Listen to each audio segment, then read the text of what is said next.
Muchísimas gracias, Pablo, por la presentación. Un gusto. Jimena, mucho gusto verte. Bueno, ya estaba yo criticando al doctor Sussman porque no había leído mi último artículo que acaba de salir de riesgo cardiovascular, en donde demostramos que raltegravir produce aumento de las moléculas procoagulantes. Pero pues es que todavía no he tenido tiempo, no se crea. Pero bueno, para que se distraigan un poco, déjenme que ahorita me vino a la memoria una cena en casa del doctor Sussman, en donde comimos unos patacones caseros maravillosos. Y les puedo decir que él tiene más música de mariachi que yo en mi propia casa. Entonces, es más mexicano que nada. Pero bueno, también cuando me dieron este tema, también me puse a pensar, bendito Dios que uno puede hacer el detour, la desviación y hablar de resistencia. Pero voy a tratar de decir cómo acercaría yo, cómo estamos haciendo la falla virológica y los problemas que seguimos teniendo en México. Perdón, en México y en toda la región de Latinoamérica, mis posibles conflictos de interés. Esto es un poquito lo que voy a revisar, van a ir viendo esta diapositiva repetidamente. Vamos a hablar un poquito del panorama, ya me lo facilitaron mucho. La mortalidad en la región de Latinoamérica ha disminuido, mas sin embargo no la presentación de casos nuevos, ¿sí? Hay un aumento de 8% de los casos nuevos en Latinoamérica. Esto quiere decir que vamos a seguir teniendo trabajo, gracias a Dios, ¿sí? Y vamos a seguir teniendo antiretroviral trends. Esperemos que ahora nos lleven allá a las regiones frías de Chile, porque finalmente aquí los recibimos con tanto calor del clima que no lo pueden negar. ¿Qué significa eso? Vamos a necesitar más recursos y desafortunadamente lo que pueden ustedes ver aquí es que los recursos a través del tiempo en nuestra región de Latinoamérica para en general el VIH van disminuyendo y no se están pareciendo en nada a lo que deberíamos de tener para el 2025, es decir, ya, ¿sí? Ya lo deberíamos de tener. Si ven ustedes la cascada en general en Latinoamérica es de miedo, ¿sí? Solamente en forma global el 66% de nuestros pacientes en tratamiento están suprimidos, ¿sí? Eso implicaría que 34% están fallando, lo cual no es cierto, es solamente la forma en que se crea esa cascada.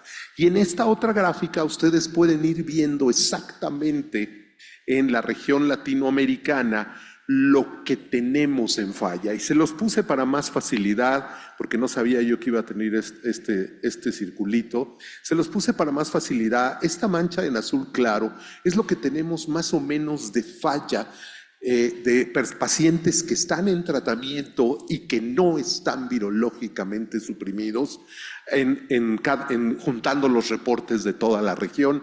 Y yo le puse ahí un promedio, porque la barra ahí no nos deja exactamente ver, pero más o menos 6 a 7%. Ahora, algunas cosas que les parecerán muy simples, y ¿para qué dice eso el doctor Soto? Es ¿cuál es el criterio de falla? Y aquí, si se ponen ustedes a ver las guías, los americanos y México utilizan 200 copias repetido para considerar falla. Los europeos, sí, ya se fue el apasionado Guaraldi, sí, los europeos utilizan 50.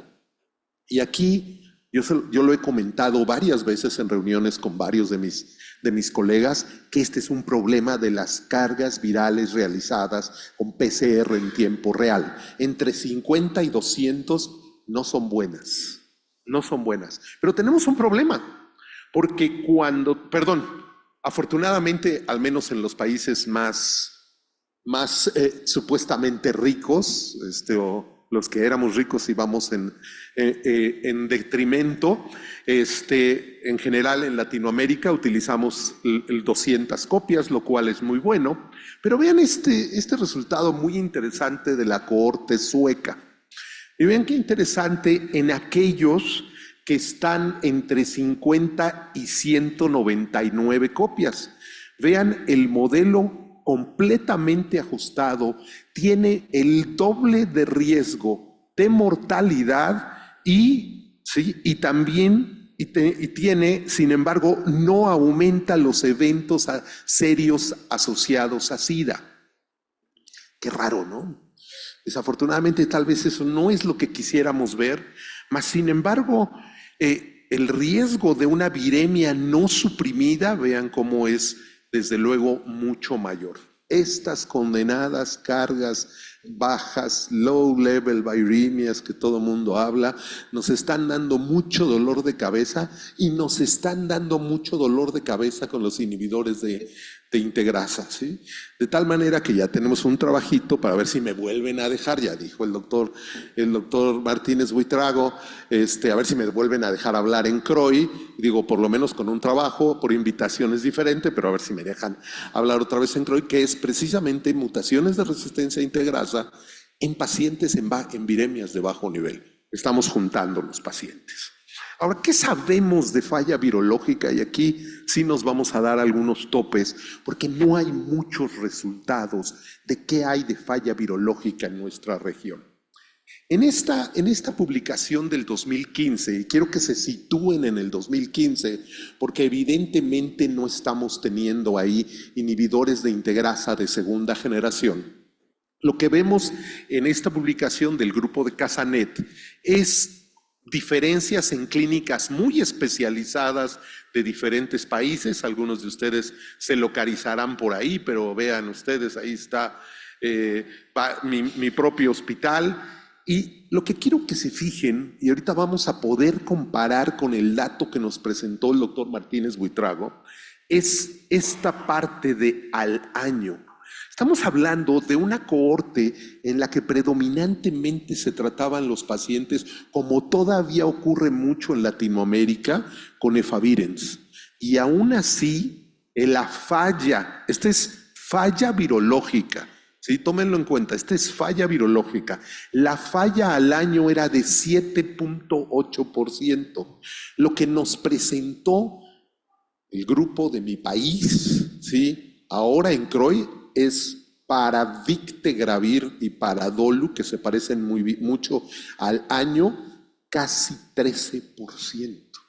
A ver, eso no suena muy lógico. De hecho, yo ni siquiera puse esa diapositiva porque a mí me provoca un poco de problema que en los resultados que se presentaron vayan de 40,000 pacientes a 20,000 pacientes. Es decir, se perdió la mitad de la muestra.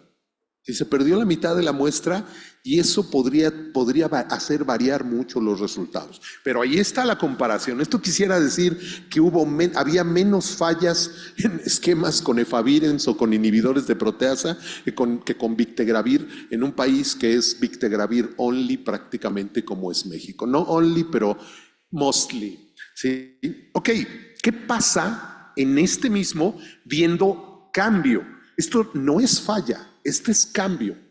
Y ahí tienen 5.9 al primer año, 12.7 a los 3 años. Pero lo que me interesa mucho, y quiero que se lo queden porque ahí voy a comparar con otro análisis mexicano que me parece más completo, que se presentó el año pasado también en CROI. Aquí quiero que pongan la incidencia acumulada. Estamos hablando aquí que es falla más cambio, ¿sí? Cualquier razón para que en X determinado tiempo ya no tengamos ese primer esquema que se inició. Y eso seguimos en el 2015 y es 12 al primer año, 25% a los 3 años. Y esto quiero que lo graben, quiero que se queden con 25% a los 3 años porque voy a regresar al trabajo mexicano. Al principio tenían más riesgo de pasar a un tercer esquema y a una segunda falla. Okay. Este otro estudio es un estudio muy interesante, muy puro desde el punto de vista del análisis, porque está hecho por todo el Departamento de Epidemiología de la Universidad de McMaster en Canadá, Y también llegaron básicamente a lo mismo. Sigue, aunque está publicado ya en el 2022, sigue siendo de esquemas antes de los inhibidores de integrasa de segunda generación y básicamente dicen lo mismo, diagnósticos tardíos, entre más jóvenes, peor lesiva y esto que es también interesante, que es cuando nos salimos, en este caso nos salimos de la Ciudad de México, fuera de la Ciudad de México la respuesta no era tan buena, es decir, la falla virológica era más frecuente. Pero ahora regreso al número que les dije, 25% en 2015 a falla a 3 años con esquemas primordialmente con efavirenz y un poquito con inhibidores de proteasa. Esto es el primer reporte que se hace de Bictegravir aquí en México. Y vean, a los 3 años, 900 y tantos días, ¿sí? Más de 1000 días, perdón, 17% aproximadamente. Entonces, fíjense cómo esto suena mucho más lógico que el último estudio que se acaba de presentar. Es decir, fallaban más a los 3 años con efavirenz e inhibidor de proteasa y fallan menos con el uso de Bictegravir. Y estoy tomando la curva negra porque son los pacientes que iniciaron con Bictegravir, tenofovir, alafenamida, FTC. Una crítica última y más al trabajo recién presentado es, ojo, ya había un sesgo de selección, porque por alguna razón, en un país que teníamos amplia disponibilidad de Bictegravir, se le siguió dando efavirenz. Por la razón que ustedes quieran. Ese no me cae bien, ese está muy morenito, lo que quieran, o ese tiene problemas del corazón, lo que ustedes quieran, pero hay sesgo de selección. Este resultado parece un poco más real.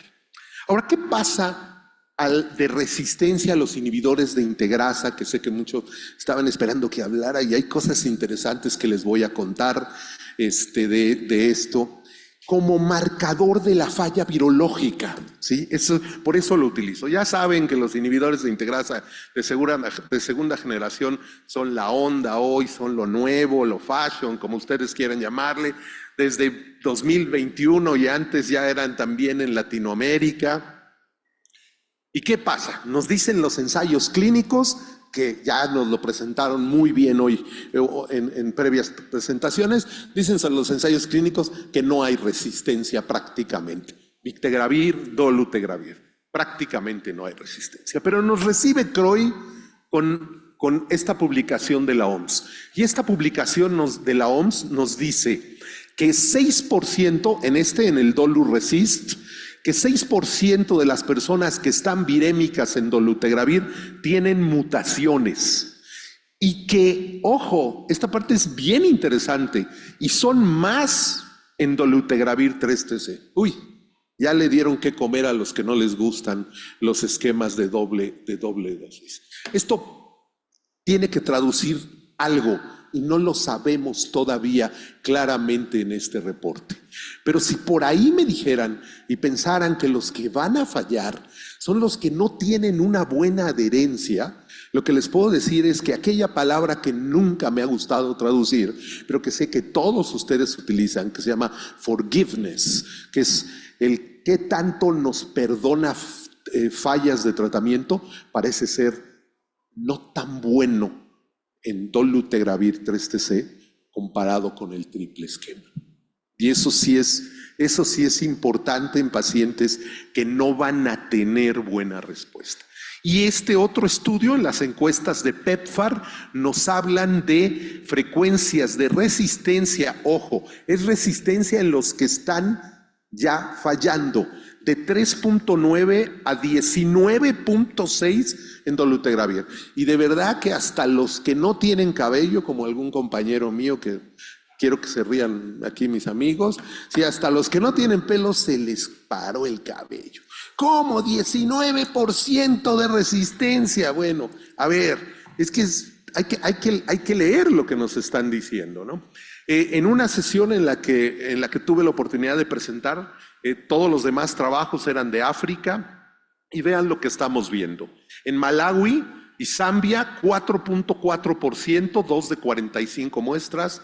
En Malawi solo, pero en niños, 13.5%. Estos con criterios de más de 1,000 copias para falla. Y en Kenia están hablando de 8.3% en primera falla y 22% en experimentados, lo cual aumenta desde luego. Y en Lesoto, que no soy yo, sino es un país que está ahí adentro de Sudáfrica, 10% utilizando 50 copias en Lesoto y 200 copias Kenia. Este es el trabajo que nosotros presentamos, ya habían presentado esta gráfica, más o menos creemos que cubrimos, y esta es la parte importante, que cubrimos una población de más o menos 87,000 usuarios de inhibidores de integrasa de segunda generación. De esos, en un laboratorio de referencia, solo recibimos en 2 años y un cachito 100 genotipos. Y de esos 100 genotipos, solo 100 genotipos, tuvimos solo 5 con falla y mutaciones primarias a primer esquema y 15 a esquemas subsecuentes. Es una nadita de cosas. Es extremadamente pequeño. Ahorita se los voy a poner de más formas. Lo que ya nos dijeron es que sí me llamó la atención, y ahorita les voy a enseñar también un poco por qué, la presencia y la frecuencia de esta mutación, de esta condenada mutación 263K, que estaba presente en menos del 1% en años previos, prácticamente en todo el 2022 subió a 5% y en 2023 subió a 10%. ¿Por qué me pareció importante? Ok, ya nos mencionaron. Si la 263K está presente, hay probable resistencia cruzada baja, de acuerdo a Stanford. Pero si ustedes ven ANRS, porque todos aquí aman a Stanford y nada más ven el score de Stanford. Pero si ven a ANRS, 263K es resistente, señores. Y esta diapositiva viene de Nadia. Recordarán qué estudio es Nadia.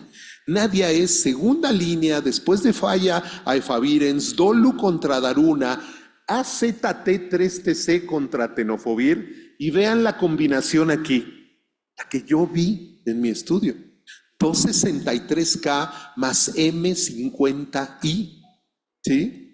Esta es muy, muy interesante, muy importante, y el punto que yo hice, ya lo dijo tan bien el doctor Martínez Buitrago, que tomó muy poquito tiempo, es que todos estos pacientes con 263K tenían mucho tiempo de falla, y ustedes van a decir, ¿cómo los dejaron tanto tiempo en falla? Pues yo tampoco sé, pero los dejaron mucho tiempo en falla. ¿Y por qué? Porque algo que no ven aquí es que las cargas virales eran muy bajitas, y al revés de lo que nos había enseñado la resistencia y el doctor Weinberg, que las mutaciones que se añadían a una mutación eran compensatorias para que tuvieran más replicación viral. Esta lo dijo Mark Weinberg hace años y ya lo presentó William Lennis. La 50I, la 51Y nos baja más la capacidad de replicación. Entonces tiene que pasar mucho tiempo para que la veamos. Entonces esto también no contradice en nada los ensayos clínicos. Lo que pasa es que los ensayos clínicos apenas tenían 200 copias y ya les hacían el genotipo. Y aquí, ¿ya vieron ese? Tiene 26 meses fallando. Meses fallando. ¿Sí? Entonces, esa es la razón. Ahora, algo que no les puse es la repercusión de 263K. Y ahorita van a ver por qué es importante. Frecuencia de fallas en esos estudios que vimos hace rato. 1.6%, 0.8%, 0.9% y 0.12%. Eso no es nada. No es nada. Eso es todo lo que está fallando en estos estudios, que la OMS sacó un papelote ahí para decirnos la falla, ¿sí? Y claro, si ustedes lo ven sobre resistentes sobreprobados, pues aquí sí aumenta. Pero es nada más cuántos tienen mutaciones de los que están fallando, no todos los que tienen resistencia. Ahora, ¿qué pasa en Latinoamérica? Pues desafortunadamente quien tiene la misma experiencia de números de pacientes que es Ricardo Díaz en Brasil y nosotros con Victegravir, Ricardo Díaz con TLD. Vean lo que reporta Ricardo Díaz, es muy interesante porque básicamente las fallas aquí eran muy parecidos, 113 contra 100, y vean, la frecuencia era solo 6%, pero de estos, ¿cuántos tenían M184V? 2.7%. ¿Cuántos tuvimos con M184V y las mutaciones de integrasa? 0. Eso también va en contra de todo lo que aprendimos. Nada más que nos presentaron un trabajo que desafortunadamente no puse la diapositiva, ese es un error mío, pero los invito con mucho gusto, quien la quiera, yo la tengo ahí ahorita en mi computadora, no la puse, donde nos dicen los mecanismos de resistencia y se van a sorprender. ¿Saben qué es lo que impide la 263K? La transcripción reversa. Iban a decir, ¿y qué fregados hace ahí? No sé. Mientras que la 140S y 148 son los que impiden la integración. Y la 155H, que fue la primera que conocimos, actúa en ambos lados. Seguramente hay una interacción entre la M184V y la acción de R263K. Lo mismo que nos presentaron hace 2 meses en una reunión que tuvimos en Praga, ¿sí? Lo mismito que nos presentaron de Dora Isla. Cuando Isla saca la 184V, genera 184V Islatravir, doravirina se vuelve hipersusceptible. Y si doravirina genera una mutación, Islatravir se vuelve hipersusceptible. Son datos muy interesantes que nos tienen que presentar a todo el mundo la gente de Merck Sharp & Dohme.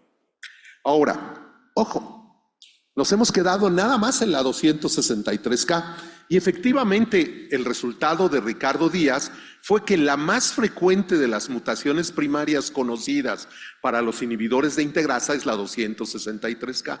Pero vean esto, vean estas otras dos que encontró Ricardo. 46 juntas, 57 de 113 que analizó. Esto quiere decir que todavía no sabemos todo de la resistencia a los inhibidores de integrasa y de las mutaciones. Y ahorita voy con lo que les comentó el doctor William Lennis. Ok, ¿qué recomendaciones para la falla? Si ustedes ven las recomendaciones en nuestras guías, ya somos como los gringos. 2 activos y de preferencia 3. Lo que sí, todos decimos que hagamos genotipo. ¿Tendremos en todos los países los recursos para hacer genotipo? Y por ahí hay otro ilustre mexicano que dice, no, ya no. No hay que hacerle genotipo en la primera falla. ¿Para qué? Si de todas formas van a ir la mayor parte a inhibidor de proteasa. Bueno, ahorita voy a hablar un poquito de eso. ¿Qué factores se asocian a falla en Latinoamérica? Pueden variar mucho. Yo puse aquí algunos, como son las comorbilidades que nos presentaba el doctor Sussman, como son costo y accesibilidad, la presencia de virus resistentes, país que adquiera la PrEP con cabo, que es una maravilla en cuanto a eficacia. Acuérdense, paciente que viene de cabo PrEP no debe de iniciar un inhibidor de integrasa. Ojo, igual nos llenamos de resistencias transmitidas gracias a cabo PrEP, aunque vamos a tener muchos menos personas infectadas, ¿sí? Potencia virológica subóptima, interacciones farmacológicas, no las olviden, nivel más alto de cargas virales y CD4 más bajos, son varios factores en Latinoamérica. Y recuerden, esos CD4 más bajos, vean de cuándo es este estudio. 2009 ya nos decían que entre más bajos estén los CD4, más de 350, 200 a 350, menos de 200, más chance de resistencia hay para los nucleócidos, para los no nucleócidos y para los inhibidores de proteasa. Entonces, entre más tarde venga nuestro paciente, más chances va a tener de fallar. Adherencia sigue siendo un problema, ¿sí? Miren, por ejemplo, este estudio es muy interesante, ¿sí? Menos de 200 copias por mililitro con Victegravir, tricitabina, tenofovir, alafenamida, desde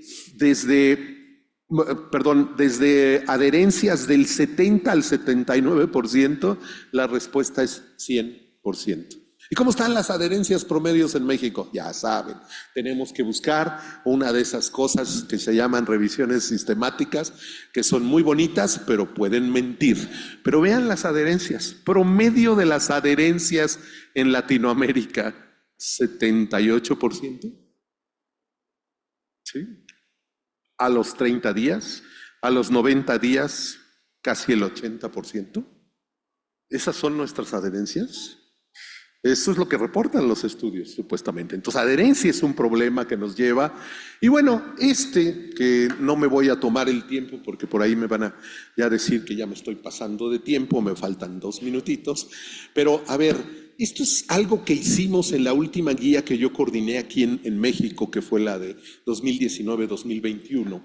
Y es un poco los pasos que tenemos que seguir cuando hay falla virológica, ¿sí? Hay que ver si realmente se adhiere bien, lo que ustedes quieran, pero no se tarden años, no se tarden años. No pueden pasarse 2 años buscando a ver si se lo estará tomando bien. Yo creo que sí, yo creo que no. No, a ver, se tienen que dar tiempos. Es una larga, con mucho gusto.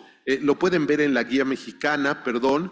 Genotipos, sí, nada más quiero aquí tocar un punto. Sí, se deben hacer genotipos en la primera falla, pero ya nos sacó William Lennis y muy bien que en CROI nos enseñan que ahora para los inhibidores de integrasa hay mutaciones en la cubierta, en la nucleocápside, en la NC, aparte de la integrasa.